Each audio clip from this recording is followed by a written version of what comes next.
pelado. Éramos Viejo. hasta perro ahorita, no me digas. Sí, hombre, que la mayoría de la gente que ahorita camina sin licencia, más, y todito conductor, más, por eso son los accidentes, más, porque caminan a toda pía, lo más, y no se paran. Espérate, que va a pasar uno y se los va a pelar, se los peló el primero ya.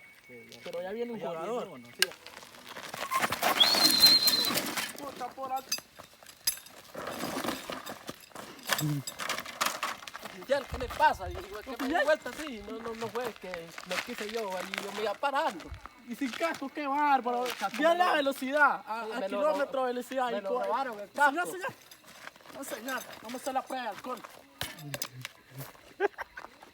Viene pelado, este hombre.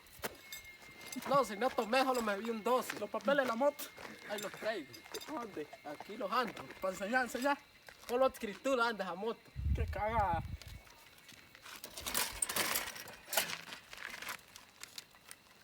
Licencia, esta le vamos a hacer la tarjeta roja, viejo. Te va a salir la multa, alcohol. Le sale 10.000. 10.000. 10.000. Sí. Y ahorita por lo menos 3 días preso.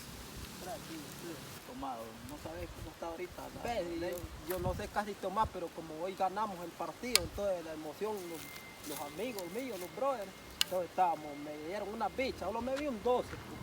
No vi mucho. Charlie, llévatela. Voy a la moto yo.